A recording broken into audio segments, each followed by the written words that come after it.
Hi, everyone. So I'm Ziad. I'm the CEO and co-founder of Juve Consulting, and I just graduated from Yale University a few weeks ago, and I am really excited to be having this conversation today. Juve is proud to have partnered with Blackboard to build out the Student Advisory Council for the company, full of these amazing humans right here with me. And I'm really excited for you all to get to know a little bit more about them and how they've traversed through their learning in the last year, and what kind of tools can empower them on their journeys to continue to learn as we age and as we grow through this ever constantly changing world that we're in. And so with that, I want to give each of our panelists here an opportunity to introduce themselves and tell you a little bit about who they are, what stage of education they're in and where they're calling in from. And then we'll dive into sort of what didn't go so well in this last year, what did go so well in this last year, and take the conversation from there. So with that, I'll pass it off to Danielle to introduce herself. Hi, everyone. I'm Danielle. I'm currently receiving a doctorate in school psychology from the University of Tennessee in Knoxville. I just finished my first year. And yeah, it's going pretty well. I have 4 years left, so it's very interesting. I'm learning a lot. Awesome. Sammy, do you want to go next? Sure. I'm Sammy. I'm a rising senior at Tufts University. I'm from LA, and yeah, I'm really excited to be doing this. Awesome. Charlie? Hello, my name's Charlie Tate. I just graduated from Choate Rosemary Hall, which is a boarding school, and I'm going to be going to Boston College in the fall. So yeah, thank you for having me. I'm excited to be here. Exciting. And then Carolina? Hi everyone, I'm Carolina. I'm a history student. I'm in my third year of college, and I am from Buenos Aires, Argentina. Awesome. And then Nyla? Hi everybody, I'm Naila. I actually just graduated high school and college with my associate's degree in business administration. I'm from the United States. I'm in Virginia, and I'm going to college at Carlow University in the fall. Awesome. Thank you guys all for being here and for joining us in this conversation. My first question, right, for all of you, right, and I'll certainly jump in after I hear, what you guys all have to say on this is, what would you say was the most challenging part of, emergency remote learning in the past year and having to adapt really, really quickly to a whole new model and mode of learning? I know that I certainly did not expect my senior year of college to be virtual and online. And it was certainly chaotic in lots of ways, but also pleasantly surprising in other ways. And so I'd love to just hear from you guys about what was that challenge like, right? Like there was this moment where for me, it was like spring break and then suddenly we never went back, right? And so what was that moment like for you and how did you adapt to it and what was the hardest part? So feel free for anyone to sort of chime in and jump in. I'll go first, I guess. Well, for me, I'm a very busy person. I play sports, my education, I'm all over the place all the time. So initially jumping into emergency learning, it was kind of like a scramble for me. I honestly didn't know what to do. It took a bit to get used to and figure out the flow of things, and it didn't really help that I just didn't want to do it, if that makes sense. My motivation, it was not there at all. I can add to that. I think everybody's really busy, and just planning time to meet with people over email, going back and forth and saying, does this time work for you? Does this time work for you? That's a tough thing to do, especially over email, because emails are something where it's not like a text message. It kind of takes more time to respond, I feel like. So when it comes to meeting with teachers, which I tend to like to do, out of the classroom, it became a lot more difficult, whereas in person, you could just kind of track them down and meet with them face to face. Yeah, I agree. There was a big issue with communication and trying to stay in touch with your teachers and your classmates. For me, it was really hard, and also to try to keep up with everything I had to do for my classes, because suddenly I had to watch videos and read text. It was all over the place. So it was really hard to be organized and stay in track. I'll say for me, I think the biggest thing was just being on my computer all the time instead of having face-to-face lectures.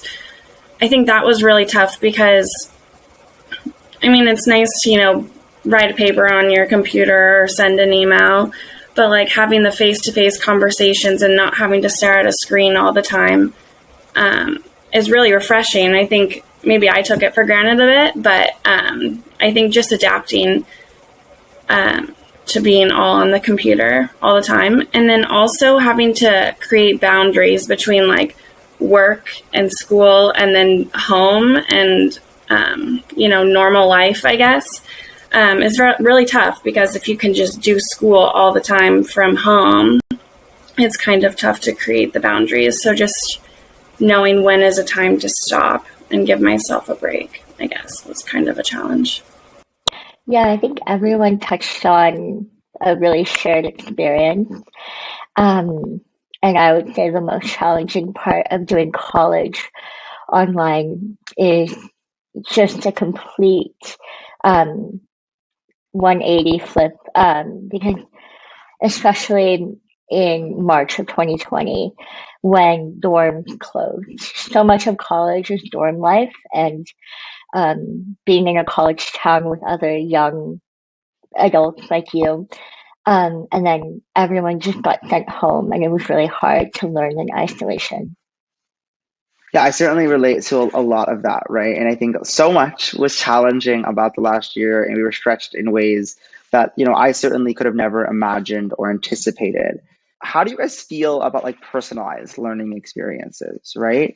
And when personalization plays a role in your digital maybe ecosystem, especially, like, have you guys found that useful, empowering? Like, talk to me about sort of how personalized education or learning experiences have hindered or empowered your academic career so far. Well, I think everybody's home life is definitely going to be naturally different. So having like a blanket cover over everything for everybody would be difficult. So I think a touch of personalization can go a long way when it comes to that stuff. Because when people are at home or it's virtual or not everybody's in the same situation, there's bound to be things that are going on with one person that aren't with another. So I think personalization is a huge thing. And I think this year, I think at the start of the pandemic, there wasn't a lot of that. So you saw certain people falling behind and stuff like that. So, I think it's definitely a really positive thing to have involved in education. And so following up on that, Charlie, like, you're starting college next year, like, how do you foresee personalization, playing a role in like your first year at college, if at all? Well, I hope it does. I think it's going to be a big campus. There's going to be a lot of people that are different than me, and like different places in their lives. So I hope that there is some sort of way that in our education they work it in. I don't know what would be potentially like a positive thing to start with as a freshman, but maybe just like more understanding in our situations, because it's going to be a new place. It's going to be difficult or scary. So, I mean, I personally would appreciate that, but we'll see. I, for one, I believe that personalized learning, it makes it less stressful. Like learning in general, online learning in general makes it less stressful. I know that everyone's smart. I'm just going to start off by saying that, but everyone learns at different rates.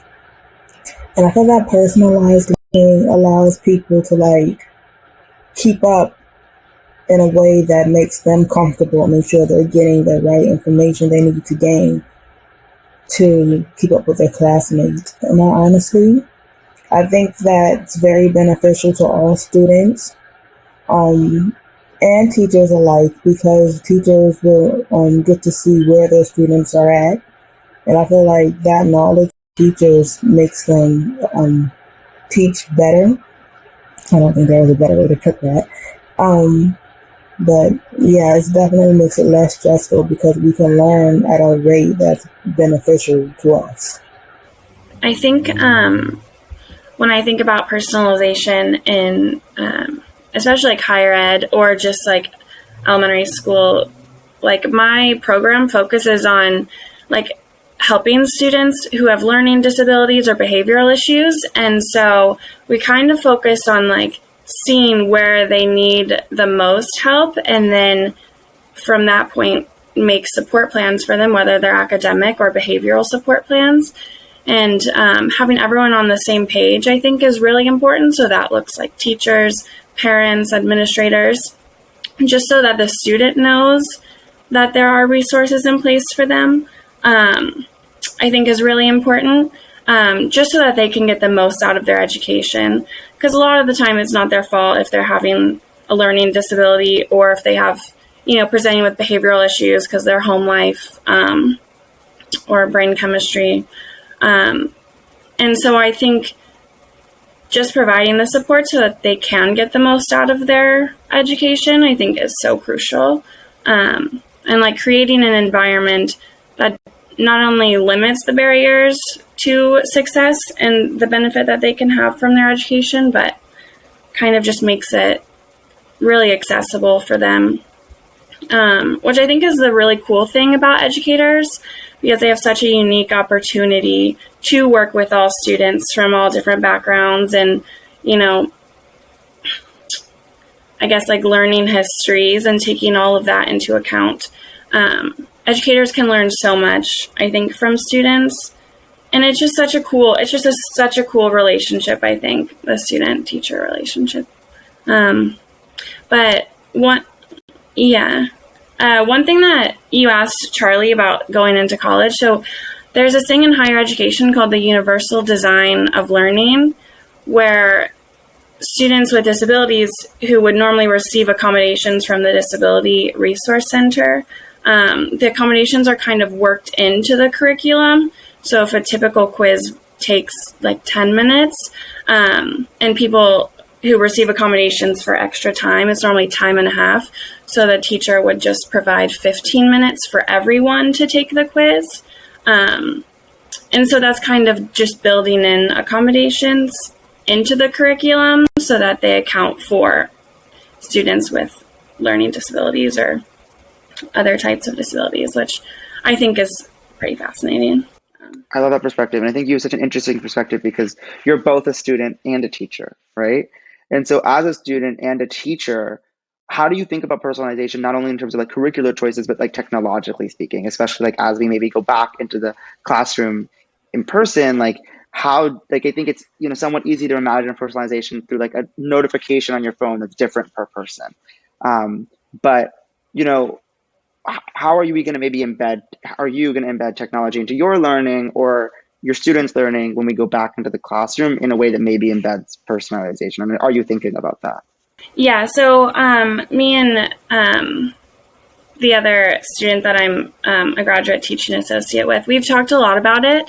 And I think it's so important to not only include like our instructor notes as a resource for the students, but also like supplying them with like supplemental information where they can get the same information, but through a different like media source. So like a YouTube video or something that they can engage in. So like creating like a doodle poll, or not a doodle poll, but like a quiz type thing.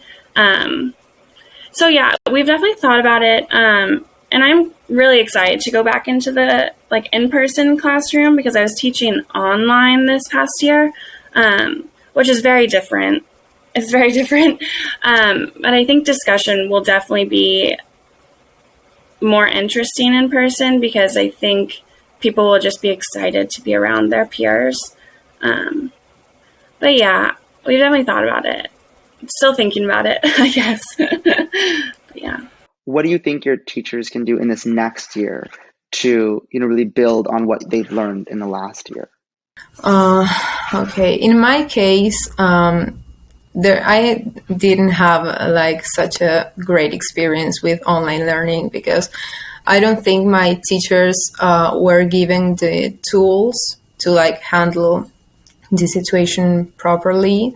Of course, they have made an effort, but it's really difficult to keep up with all your students if you have like, 100 people in a class and you don't have platform that allows you to, I don't know, stay in touch with them and communicate.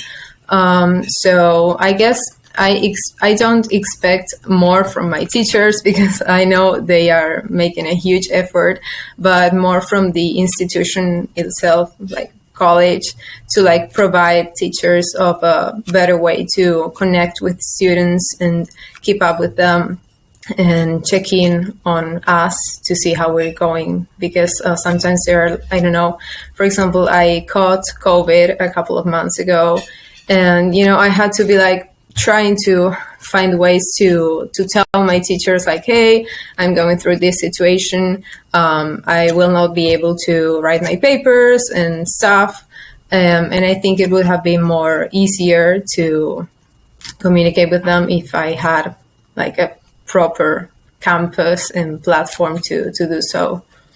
I think Carolina brings up a really good point about personalization, especially in the midst of a global health crisis. And I know that for me personally, I was a residential assistant, so I was in charge of coordinating care for 25 first-year college students, and a number of them were contact traced and had to be placed in isolation. And I know that navigating academics during this time, during something as stressful as being personally affected by the pandemic, it was really stressful for them.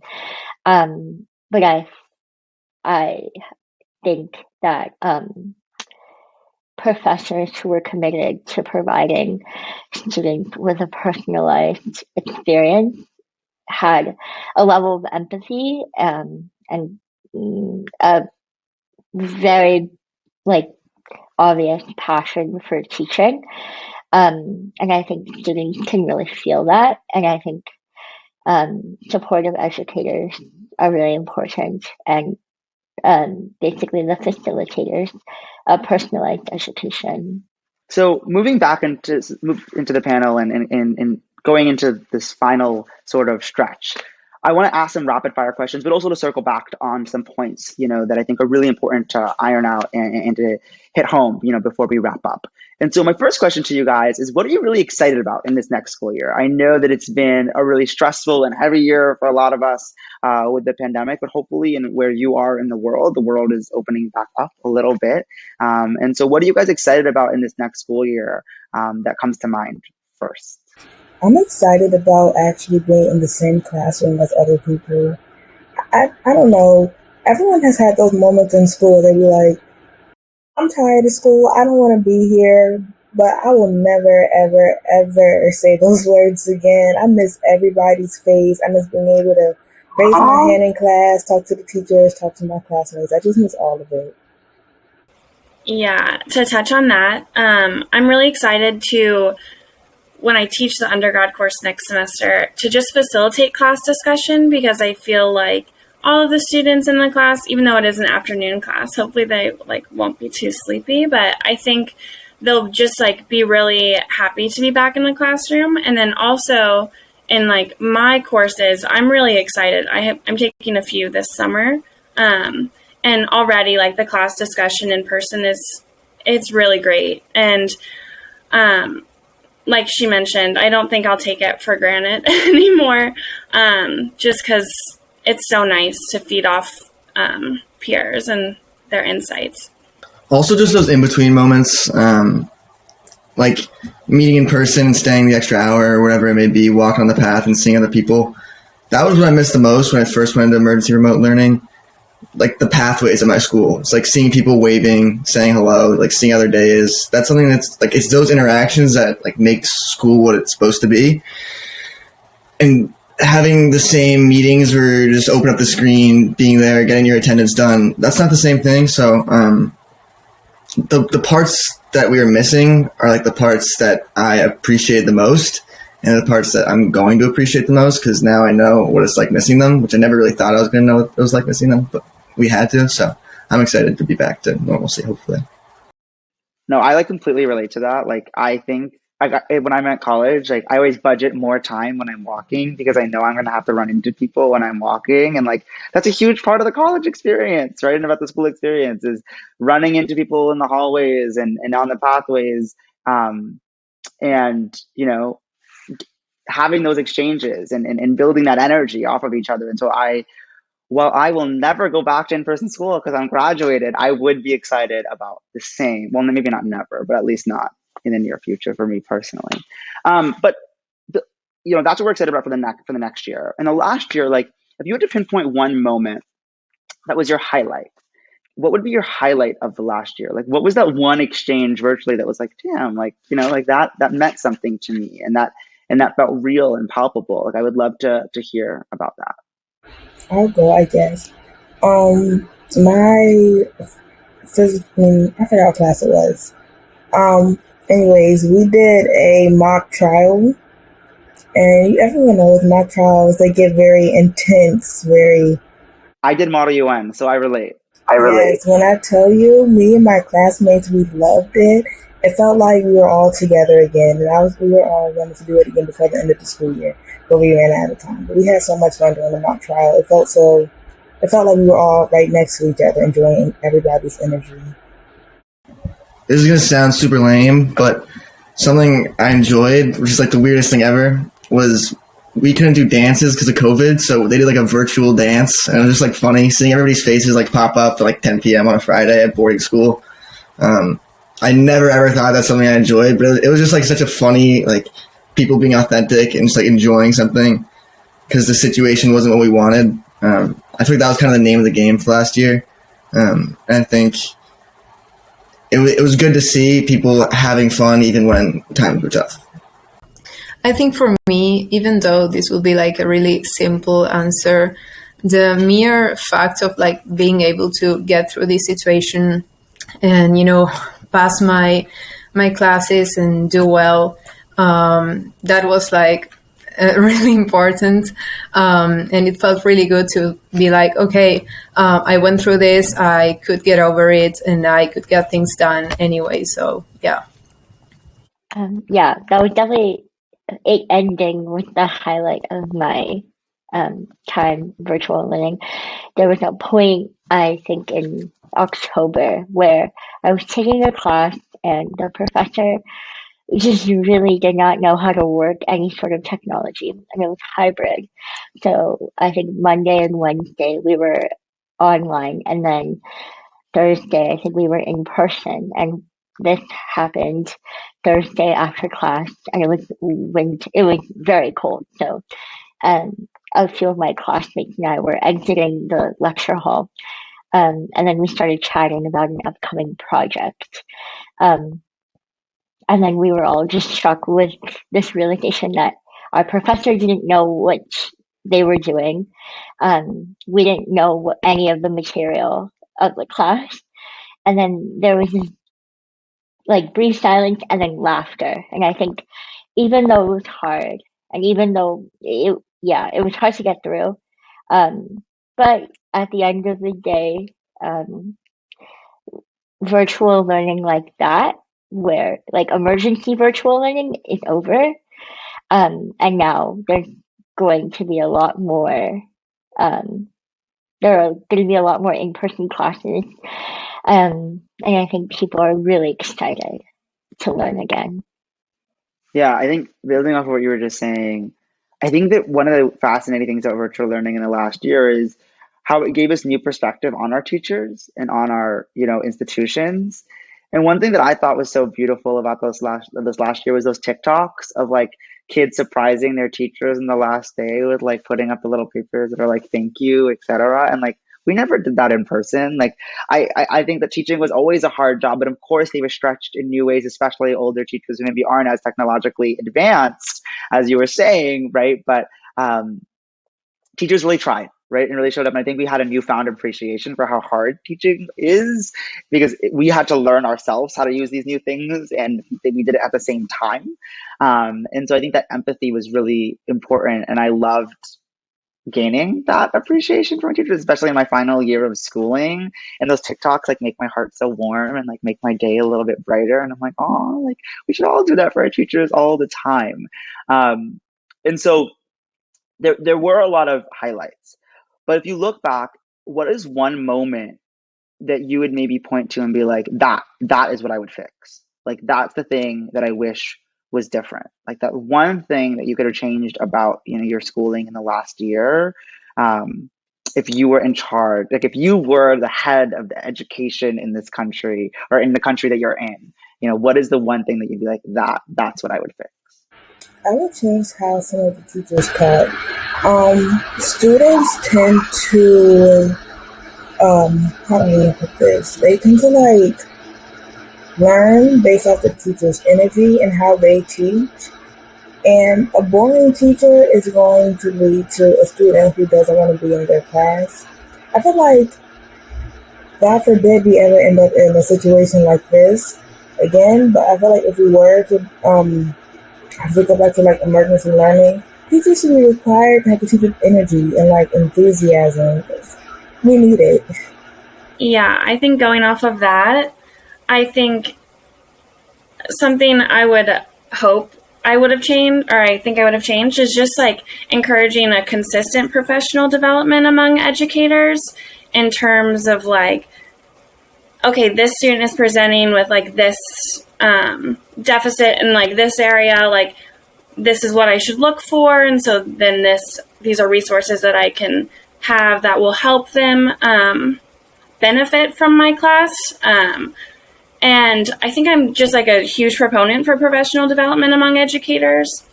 And like just being willing to teach all students and to accommodate all students, I think it's just so crucial. Because I think someone mentioned it earlier, like all students learn, some just struggle in certain areas more than others. And I think all students can benefit from education. And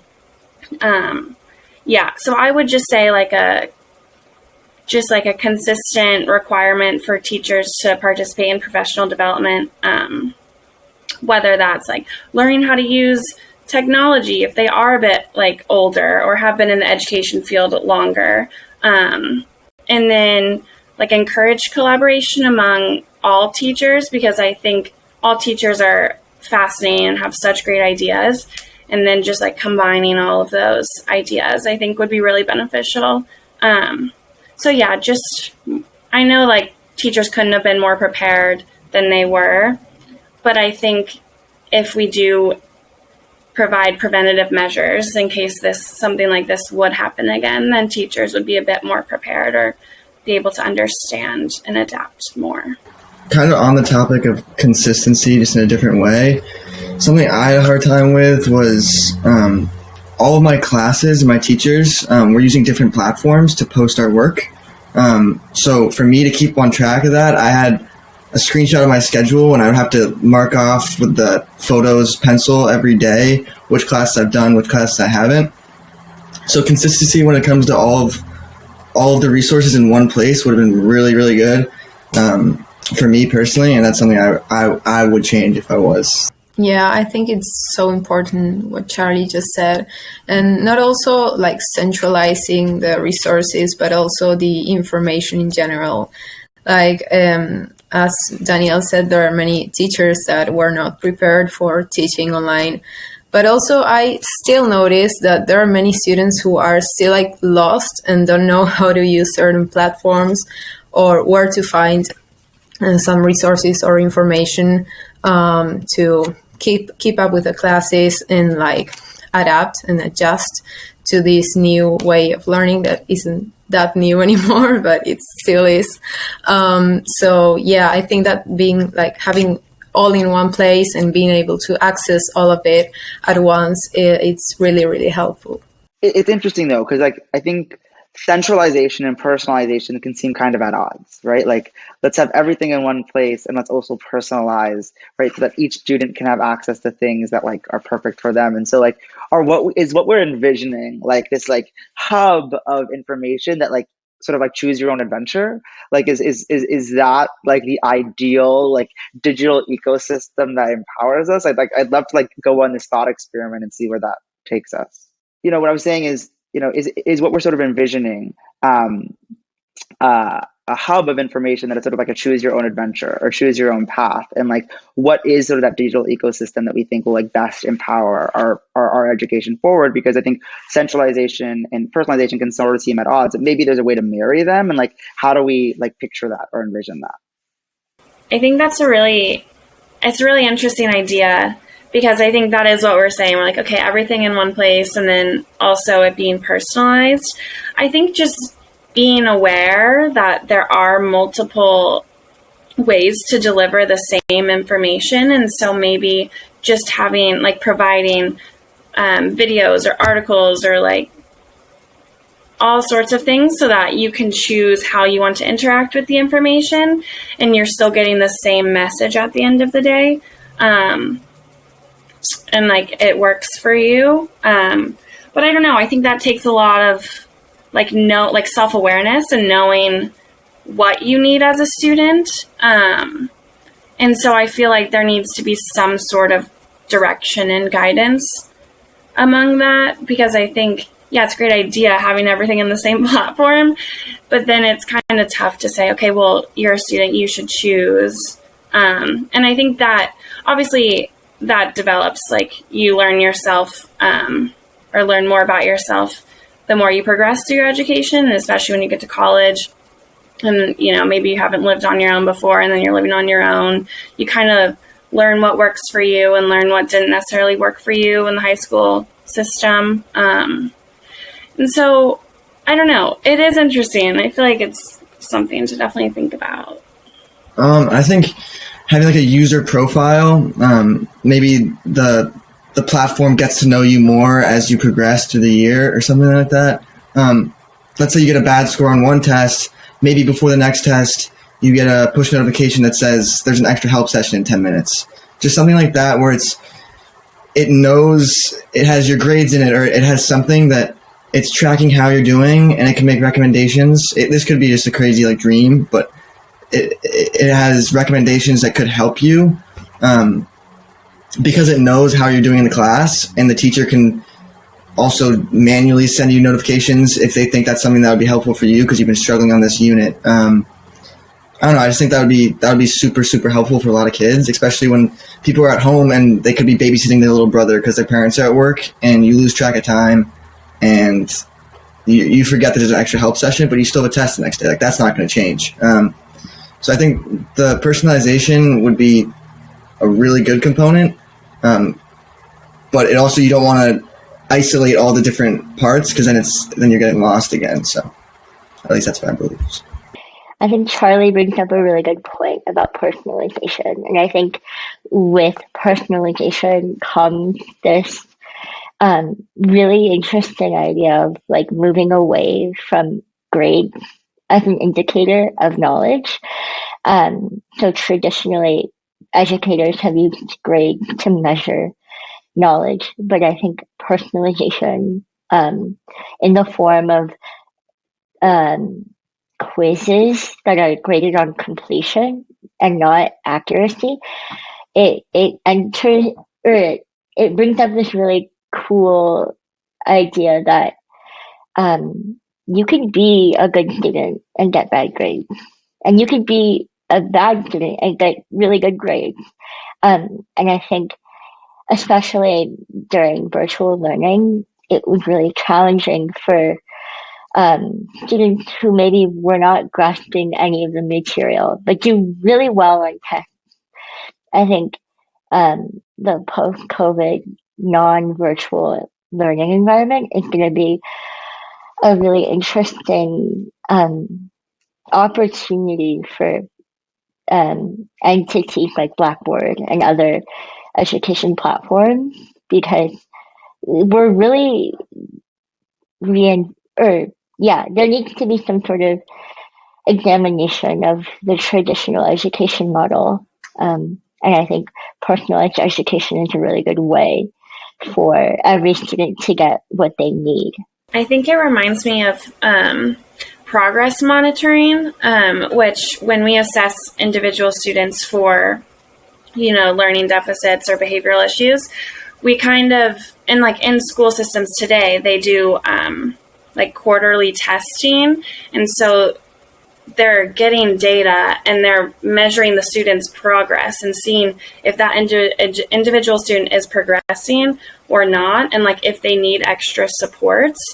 And I think, like Sammy and Charlie were saying, that will help with the personalization aspect, I think, in a higher education setting or a normal setting, I guess, a normal school setting. Because then it's like very much based on the individual, and you can recommend what a student could need if they're at this level of performing versus this level of performing, and then base it on their past performance. And so I think that's really important, like using data to look at, okay, well, is this student benefiting from the current model, or do we need to do something different? And then maybe that can be done through technology. Yeah, I think that point around data is so important because there's so much that we can use with data to even serve up the right personalized options and resources for people. But I think it's really important that like that data goes both ways. Like it shouldn't just be the platforms and teachers that hold the data. Like we as students should have our own data readily available so that like we can have equal information. Because I think a lot of times is asymmetric information of like not knowing where we compare against the norms or other things, such that like we don't even know where we need to be improving or where we need to grow or like what our past performance has been or where it could be, et cetera. And so I think having sort of transparent data visualizations and transparent data conversations so that we can figure out where to go, I think is a really important pathway to personalization. I also think artificial intelligence is as well, or machine learning, such that, it's not only that your teacher has to keep on track of every possible pathway and data point, but that like algorithms tell us, right? And tell us, sort of where we could be or where we ought to be. And obviously those tools can be misused by bad actors, but if used by the right actors, I think there's a lot of possibility to empower more students, on their educational journeys. So really my last question to you all today is like, what is your major takeaway from this conversation, right? And like, if you're a listener, right, who works in education, like, what do you want that listener to take away from today? I think we've made, I think we made a few points regarding like communication and the importance of information and resources being available to both teachers and students. And yeah, I just think that it's really important for institutions and teachers to have like a compromise with all this stuff, basically, like knowing that each student has a different situation, especially right now when we're all learning at home and we all have really different, like possibilities of learning. So yeah, I think that they should advocate for diversity and like for trying to include everyone and trying to make it easier for everyone to learn. And I think personalized education is really, really relevant for this. I think it's weird to me because everybody has such like different struggles when it comes to this stuff, but at the same time, just saying that all of us are like maybe different parts of the country or the world, there's still a lot of overlap with like certain struggles when it comes to bringing it all online, because I think a lot of the struggles at home there's naturally going to be different for everybody, but when it comes to online, people are seeing the same stuff and thinking the same things. When it comes to this part was hard, like even if you're in high school or college or past that, there's going to be overlap that could be fixed easier than other things. And I think starting at places where maybe you're going to get a lot of bang for your buck when it comes to fixing something, I think that would be super, super powerful. And there's ways to do it. So I just hope if we have to go in the situation where we're virtually learning again, there's going to be steps taken to make it easier for students and teachers too, because they deserve it. And then to piggyback off of what Charlie said, I completely agree. Even though we all have been in our different situations in our home life, we're still going through the same thing online. All that being said, it's important that we all have patience with like each other our professors, and everybody's going to do the same thing. So that's been my biggest takeaway. Like, I can't get mad at anybody because they don't know what's going on, because I don't know what's going on either. So yeah, we're all in the same boat. Yeah, and I think to kind of echo what Carolina was saying, that like inclusivity is so crucial, especially creating like accessible platforms for everyone. Because I know that, I think someone mentioned it earlier, like certain students are falling further behind just due to like their home environment or their life, and you know what I mean? Everyone has different life stressors and experiences, and I think they're all bringing that to their education, and it's kind of hard to differentiate between the two. And so just trying to be inclusive and understanding, and yeah, everyone's trying their best, or we hope that they are. So yeah, I think just inclusivity, it's so crucial.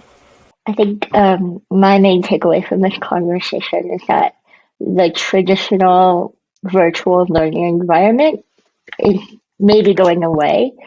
So like people won't be receiving 100% of their education online anymore, but the virtual education component of this will not be going away. And in a post-COVID world, virtual education may be even more important than pre-pandemic. Yeah, no, I resonate with a lot of that. And, I think my biggest takeaway is that there needs to be more voices like ours, right, in these conversations about what affects our education. Because I think a lot of what went wrong in the last year was rooted in an assumption about what would be good for us or what would be good for students. And students weren't involved in those conversations regarding what is good for us or our learning. And I think that a lot of things to us feel fairly obvious in regards to how tumultuous it is to coordinate group projects digitally, or insofar as how personalized education is necessary to meet us where we're at and to empower students forward. But those obvious truths were not conveyed or expressed in curricula and software and so many things, because we're fundamentally missing from a lot of those conversations and boardrooms and decision-making tables.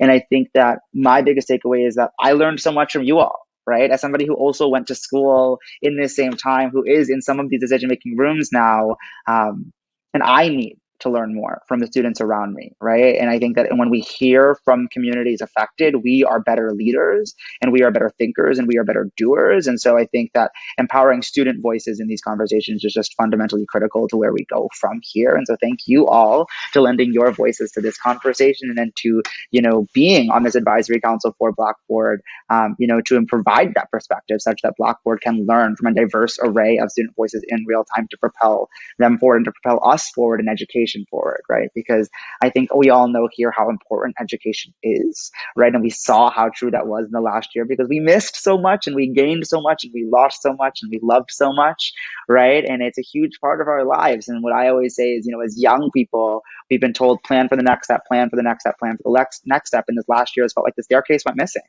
right? But hopefully we can, build back, right, and figure out where we go from here. And I'm so excited for you all to have those highlights of what you're looking forward to.